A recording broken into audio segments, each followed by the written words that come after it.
Bom, quando eu era criança, sempre me apaixonava pelas luzes, pelas coisas, pela forma como nós vivemos, inclusive culturalmente, mesmo assim no hemisfério sul, que nós vivemos um tempo de calor, que não tem aquela neve, que não tem aquela temática dos filmes muito importantes que nós vivemos nesse tempo de Natal. E aí, quando nós vamos nos debruçar sobre o que as crianças têm, qual é o algo que as crianças têm que faz com que tudo seja mágico. A criança tem dentro dela, e isso está escrito inclusive num livro de Gustavo Corsão, que é um pensador brasileiro, que nós temos dentro de nós como crianças um senso, que é o senso do lúdico, o ludus, que é muito mais do que fazer coisas enquanto criança, mas é algo voltado para o senso de eternidade, um senso que nos aponta mesmo que intuitivamente como crianças para um algo além daquilo que é o pragmático. E a criança tem disso quando ela brinca, quando ela vive, quando ela se impressiona com as coisas, quando ela percebe as luzes, o presente. É uma magia que está por ali e ela nem percebe. Mas quando a gente começa a envelhecer, o que acontece? O pragmático, ele toma lugar desse ludus. A correria do dia a dia, o cansaço,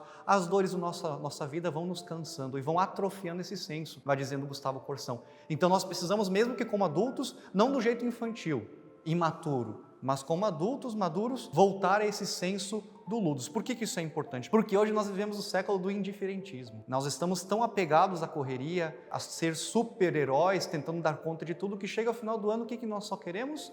Ir para a praia, descansar e não fazer nada, E esse senso do lúdico, ele vai se perdendo e a vida começa devagarinho se tornando enfadonha, chata, cansativa, e nós nem aguentamos mais viver. E aquilo que o Natal tinha, nós começamos a pensar que é coisa de criança. Isso é coisa que não pertence mais a uma vida adulta. Adultos têm que pensar em pagar conta, tem que pagar boleto. Não pode mais se preocupar com Papai Noel, com Natal, com presente, com pisca-pisca, isso é tudo frescura, que nem a gente fala aqui no Sul, E começa a atrofiar esse senso e vivendo esse indiferentismo, Essa correria, a não se apegar a essas coisas, aos afetos, à família, a presentes, às luzinhas, tudo é muito difícil, Mas ao mesmo tempo, e aí é o grande erro do nosso modernismo, nós permanecemos dentro de nós com esse senso ali gritando de eternidade. E ao mesmo tempo, nós continuamos dentro de nós com essa sede de Deus, de infinito, como diz Santo Agostinho. Inquieto está o nosso coração enquanto não repousar em Deus. Então, por mais que nós fiquemos muito pragmáticos e não demos mais atenção como humanidade às decorações de Natal, ao que é o sentido do Natal como tal, continua o nosso coração vazio. E aí que nós começamos a nos perder no significado do Natal, inclusive. Nós começamos a permutar o sentido real do Natal a coisas externas, a somente festividades, porque nós precisamos saciar o nosso coração, esse desejo de infinito em algo. E aí a gente se perde em outras coisas que não condizem com a verdade do cristianismo, com vícios, com outros tipos de festas, com outras coisas que vão ocupando o lugar. Então tudo aquilo que é a verdade, o peso do evangelho, daquilo que é o próprio Natal, o homem, porque ele tem uma sede, algo que precisa ser saciado, ele começa a mudar o foco e a esquecer um pouco desse sentido. Então hoje, quando nós olhamos para o Natal, ainda que nós tenhamos algumas sementes do verbo, em frases um pouco até etéreas, um tempo de fraternidade, um tempo de reconciliação, um tempo de se encontrar com a família. Mas o que é o Natal de verdade? É só família? É só fraternidade? É só caridade? Ou tem um algo a mais? Nós intuímos que tem um algo a mais. Mas se nós não formos ao foco daquilo que é esse algo a mais, nós corremos o risco de passar a nossa vida deixando o Natal lá para o nosso tempo na infância, para algo que hoje não diz mais nosso respeito, e nós vamos começando a cada vez mais envelhecer como adultos ranzinzas, amargos, tristes, porque não conseguiram se deixar tocar por essa graça de Deus desse tempo tão bonito que é o Natal. Num contexto geral, as pessoas até elas têm uma certa familiaridade com o nome de Jesus. Hoje nós vivemos uma cultura que busca um certo conservadorismo, buscar as raízes cristãs de alguma forma, como o Ocidente falando, Muitas pessoas que estão voltando ao seio da igreja por graça de Deus, e muitas pessoas que mesmo que não sejam cristãs, que familiarizam, ou seja, que têm uma certa aproximação, que tem um olhar para Jesus no seu aspecto histórico, percebendo que, existe uma relevância cultural para o nome de Jesus, mas a teologia que está por trás, deixamos de a viver se nós ficamos somente nessa exterioridade. Ainda que nós percebamos que existam alguns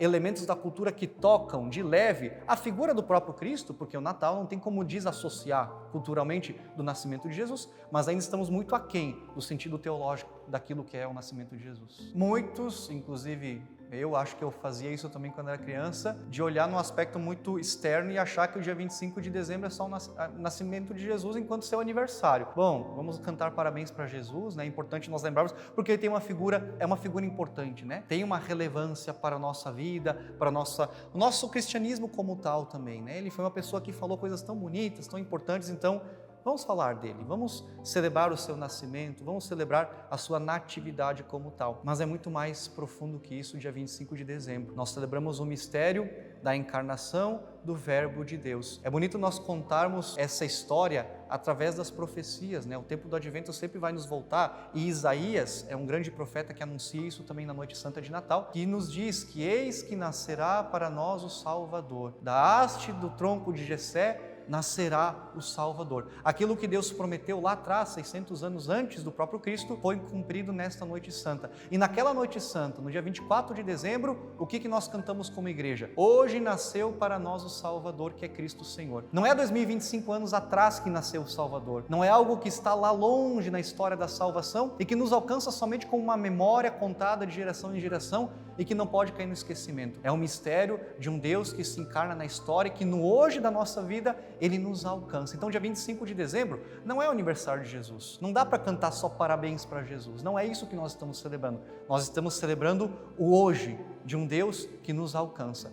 Porque no princípio era o Verbo estava com Deus e o Verbo era Deus. E o Verbo se fez carne e habitou entre nós, como nos diz São João. O mistério do Natal é o mistério da encarnação do Verbo de Deus, que desde toda a eternidade existe com Deus.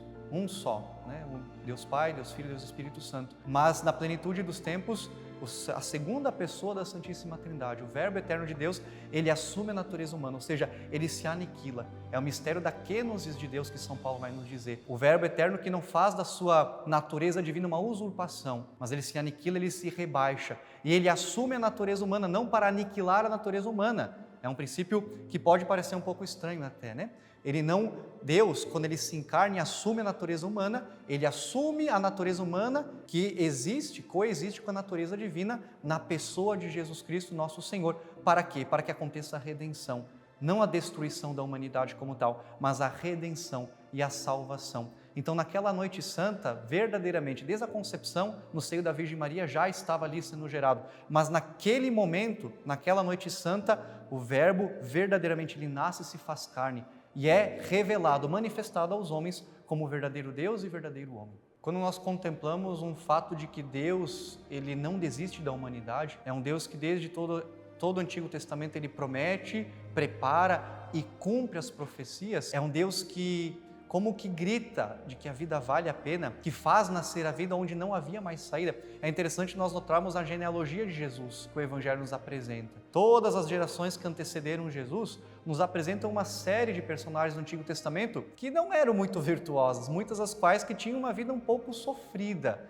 Existiam prostitutas, existiam pessoas que eram devassas, existiam pessoas que eram adúlteras, e Deus fez nascer ali a salvação. Como que diante de todo o lamaçal a qual a vida estava como que inebriada, envolta, ali surge o lírio da pureza. E olhar para esse mistério faz nós contemplarmos de que Deus ele não desiste da vida do homem. Então eu também não vou desistir da minha vida, independente da circunstância, independente daquilo que eu esteja vivenciando. O Natal é sobre eu olhar para a minha história, independente de como eu estou vivendo, e perceber que ali existe um Deus que quer me salvar, que quer me alcançar. Ah, Padre, mas o Senhor fala isso e não consegue perceber a vida como ela está no meu lado, né? Como tem sido a minha vida de pecado, como tem sido a minha vida distante de Deus. O vazio existencial que eu vivo, as dores que eu carrego, as cruzes, a escuridão que eu estou sentindo. Sim, existe uma salvação, porque precisamente ali Deus ele faz nascer a salvação. Contra toda a lógica humana, Deus faz brotar a justiça e a salvação. Qual o lírio de pureza? Então é contemplar a nossa vida humana com esse olhar, um olhar divino, não com um olhar como nós nos cobramos muitas vezes, até como católicos, como a gente cobra, como a gente coloca um peso excessivo sobre os nossos ombros. Deus não quer isso de nós. Deus ele nos quer no nosso Natal, no Natal que é hoje, na nossa vida, Ele quer nos salvar, sobretudo a nossa condição humana. E é interessante nós percebermos a providência de Deus de celebrarmos o nascimento de nosso Senhor, esse mistério dentro do dia 25 de dezembro, onde no hemisfério norte, onde Jesus nasceu, nós vivemos neste dia o solstício. A noite maior do ano acontece nesse tempo. Durante as trevas da humanidade, desponta o sol invicto, o sol da justiça, celebrado, pelos cristãos, como uma contracultura, como essa forma de trazer Jesus como o único sol invicto da humanidade, não mais o Deus pagão, mas aquele que é o único sol de nossa vida. Aquilo que é trevas se resplandece, se reveste de luz. Então, nas trevas da nossa noite, quando a noite é a coisa mais aterrorizante para a humanidade, o homem que sente medo da noite, sente medo da escuridão. Tanto é que a gente cria eletricidade para isso, a gente cria formas de sobreviver perante a noite. Então, quando é tudo noite, quando é tudo trevas, o que o homem faz? Ele olha para aquele que é a luz e que começa a despontar, os raios do sol que vão iluminando as trevas do nosso coração. É a forma de Deus nos falar de que onde há trevas, existe a esperança da luz, que é Jesus nosso Senhor. Hoje em dia, quando nós olhamos para o presépio, e eu também sempre fui muito apegado à imagem do presépio, eu gosto muito de presépios napolitanos, que tem aquelas casinhas todas, as paróquias que fazem lindos presépios artísticos no mês de novembro, e a gente olha para o presépio e a gente inclusive constata, nossa, que fofinho, nossa, que bonitinho, que aconchegante, que imagem bonita que nos traz. Mas sejamos francos, não é um lugar bonito. É um lugar que é insalubre para o nascimento de uma criança. É um lugar que é fedido. A Anvisa, o Inmetro, qualquer outro lugar ia com certeza fechar aquele lugar porque não está dentro dos padrões sanitários, para o recebimento de qualquer vida humana. Então, quando nós olhamos para um estábulo, nós precisamos talvez como que transcender um pouco aquilo que nós temos no nosso imaginário atualmente, tudo aquilo que nós construímos por tudo aquilo que o presépio significa para nós hoje. Mas olhar para uma manjedoura, olhar para um estábulo, olhar para uma vaca, para um boi, para uma ovelha, para aquela noite fria, solitária, abandonada, não é nada confortável, não é nada agradável. E por que Deus quis nascer num canto qualquer, onde ninguém o acolheu? Não havia lugar para eles na hospedaria. José e Maria não foram tidos por crédito por ninguém em Belém. Uma menina virgem concebeu, estava grávida, ninguém tinha como saber que ela era escolhida de Deus, que um anjo tinha aparecido para ela, que José, ele era castíssimo, puríssimo. Eram pessoas que foram para Belém somente para um recenseamento. Um estrangeiro qualquer, alguém que estava peregrinando. Não teve lugar para eles, não foram acolhidos. E aí o presépio vai nos evocar esses dois sentimentos no Natal. O primeiro, saber acolher o menino Jesus. Saber reconhecer Jesus da forma que ele vem até nós. É bonito perceber uma história que aconteceu esses dias na paróquia. O prefácio do Advento, um deles, fala que Deus veio em Jesus uma primeira vez, e é isso que nós estamos preparando para viver, e Ele virá uma segunda vez. Entre a primeira e a segunda vinda de Cristo, Ele continua nos visitando em cada pessoa humana, para que o testemunhemos na fé, reconheçamos na fé e também o vivamos na caridade. E era o prefácio que nós usamos na missa, em que eu celebrava na paróquia num dia em que um senhorzinho entrou na paróquia. Ele parecia um pouco transtornado, não é que parecia um morador de rua, mas parecia alguém abandonado existencialmente. E no meio da homilia, ele sentou, ele estava na missa participando tranquilamente, e quando eu estava terminando a minha homilia, minha pregação naquele dia, ele levantou o dedo e ele começou a pregar, a falar sobre a salvação de Jesus, e que pena que os católicos hoje não reconhecem. Parecia alguém um tanto quanto alterado, psicologicamente falando. E eu deixei ele falar, eu guardei meu microfone, deixei falar para terminar, enfim, porque não era nada além daquilo que estava no Evangelho, ele estava complementando. E foi muito engraçado, E aí terminou a homilia, a missa seguiu, enfim, rezamos um pouco, ele comungou, ele saiu da igreja, ele sorria muito, ele era muito diferente. Teve uma sensação diferente no ar naquele dia. E quando eu fui para a sacristia, eu retornei e perguntei para os paroquianos, o nosso Jesus, ele está onde? Ele já foi embora? Veja, Jesus ele visita de formas um pouco discretas e nós precisamos estar atentos para o reconhecer. Porque se fosse no nosso contexto, se fôssemos nós o dono daquela estalagem lá em Belém, nós acolheríamos? Hoje a gente pode ser um pouco leviano e falar, padre, com certeza acolhia.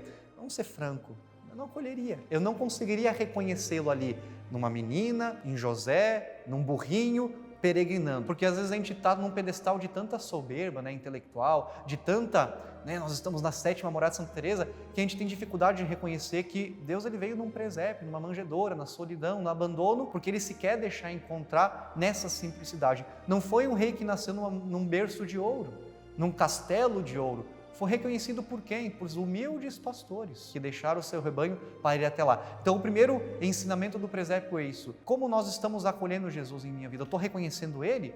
Ou as circunstâncias precisam ser favoráveis para que eu consiga reconhecer o Salvador? Ah, não. Se não estiver tudo perfeitinho, alinhado, aí eu não vou conseguir amar a Deus. Aí eu não vou conseguir viver um Natal. Não vai ser um feliz Natal. Porque eu estou preocupado com as coisas, porque meu dinheiro tá curto, porque tem muito boleto, porque a família, porque.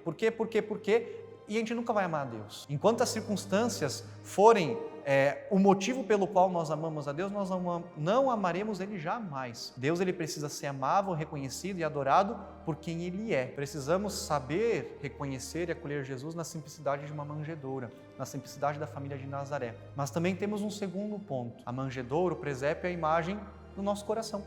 Nosso coração é uma manjedoura. E por isso nós precisamos viver o advento como essa preparação para este Natal. Quem fez esse processo nessas 4 semanas e não perdeu tempo e não desperdiçou a graça de Deus, está apto para reconhecer o Salvador. Mas sempre é possível viver o novo de Deus. O nosso coração que é esse lugar abandonado sem o Salvador. É esse lugar que é essa figura dessa escuridão, dessa sujeira, desse lugar que ninguém quer viver, que ninguém quer habitar, a mata que é selvagem, que o Antigo Testamento vai nos trazer. Então, quando eu olho para a manjedoura, para o presépio, eu olho para a minha humanidade sem o Salvador, que quer nascer ali. Ah, Padre, mas eu não sou digno, meu coração não está pronto para Jesus nascer, tem muita sujeira, não está preparado. Sim, somos presépio, somos uma manjedoura que suja está enquanto não reconhece seu Salvador, enquanto não acolhe o Salvador, que precisamente vem ali para nos dignificar, para nos limpar, nos purificar e nos renovar na sua encarnação. O Natal, ele precisa trazer no nosso coração essa capacidade de focar no foco, focar naquilo que é essencial.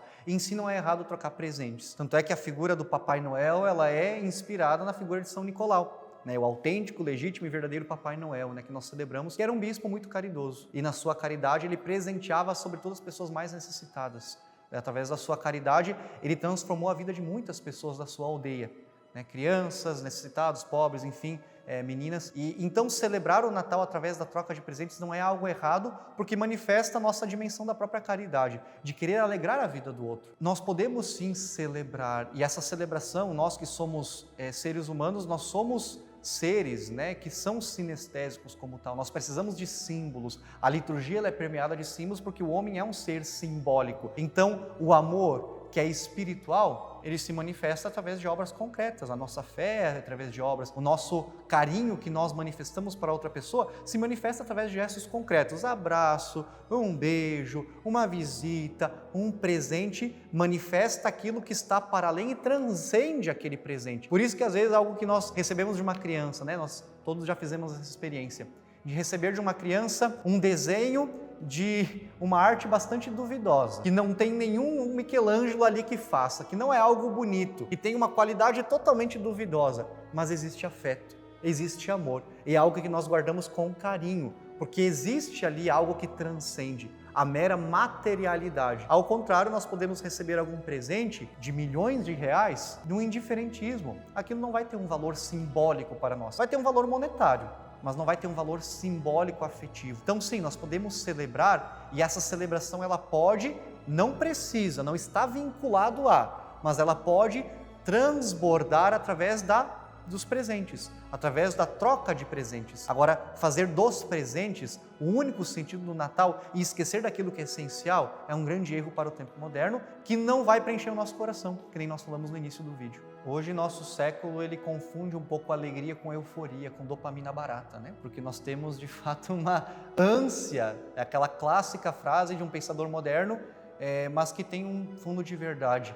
Nós possuímos a ânsia de ter e o tédio de possuir, A gente sempre está procurando algo. E a internet, as mídias, o celular, o TikTok, Instagram, mídia como tal, ele faz um pouco isso conosco. Ele vai nos viciando nessa dopamina barata e, ao mesmo tempo, quando nós caímos na realidade, na existência como tal, nu e cru, sentido da vida, morte, eternidade, tudo aquilo que está no profundo do nosso coração, nós caímos no desespero que faça com que nós busquemos de novo essa dopamina barata. é um ciclo vicioso, né? Então a alegria cristã que Jesus anuncia no Natal, né? Alegrai-vos no Senhor, repito, alegrai-vos, o exulte, né? Que a igreja canta no Natal, não tem nada a ver com essa dopamina barata, com essa euforia passageira, porque não está apegada às circunstâncias, não é uma alegria que é afetiva, mas é uma alegria espiritual, de uma certeza de um Deus que me ama, de uma certeza de um Deus que é um Deus conosco, Emmanuel, que nasce para nós no Natal. E se nós nos apegarmos a isso, se nós apegarmos a essa certeza do que é o Natal, verdadeiramente, teologicamente considerado,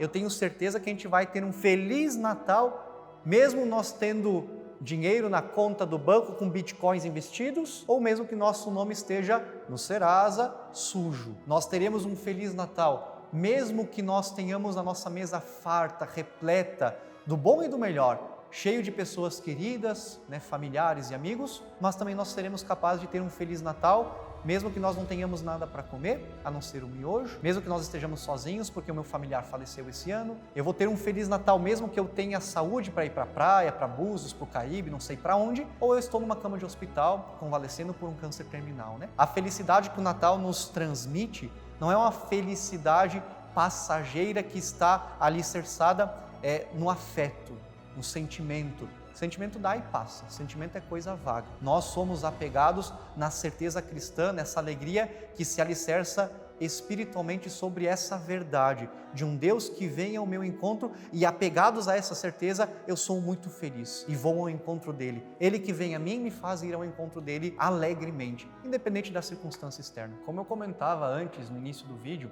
o homem ele é um ser simbólico como tal. E nós precisamos de símbolos para com frequência nos recordarmos daquilo que a gente esquece, porque a gente é muito bobo, porque a gente é muito esquecido, porque a gente é muito avoado.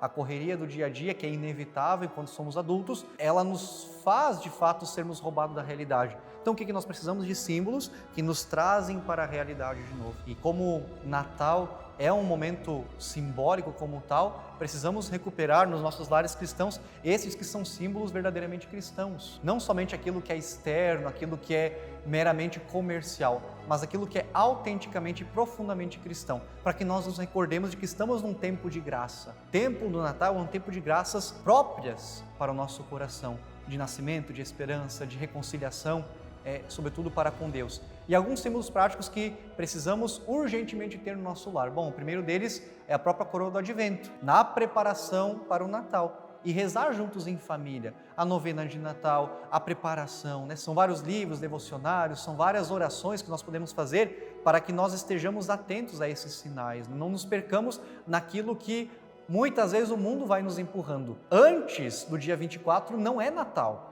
É Advento, é preparação para o Natal. O tempo do Natal se abre do dia 24 de noite até lá o batismo do Senhor no início de janeiro. Aí sim nós temos o tempo do Natal, aí vai ser um feliz Natal. Mas veja, nós fizemos uma preparação antes, é uma preparação que exige de nós vigilância. Então, a coroa do Advento, nas nossas casas e nas igrejas, elas figuram um papel indispensável para bem vivermos. Agora, enquanto Natal, o que nós podemos viver e talvez até nos aprofundar no seu sentido teológico? Talvez na sua casa você tenha, né, os símbolos e não saiba qual é o significado. O primeiro deles, que eu gosto muito, que é a figura do pinheirinho de Natal. Será que o pinheirinho de Natal é uma figura cristã? Tem tudo a ver com o cristianismo. São Bonifácio, ele é muito vinculado com a figura do pinheiro de Natal, que recorda de fato Deus, né, no seu aspecto trinitário. Né? Ali tem toda a questão do verde, dos ramos que recorda a esperança, de onde nasce a salvação. E eles eram adornados com velas. Hoje tem pisca-pisca, é mais moderno. Mas as luzes que nos evocam que Jesus é a luz do mundo, que vem para iluminar as trevas. Além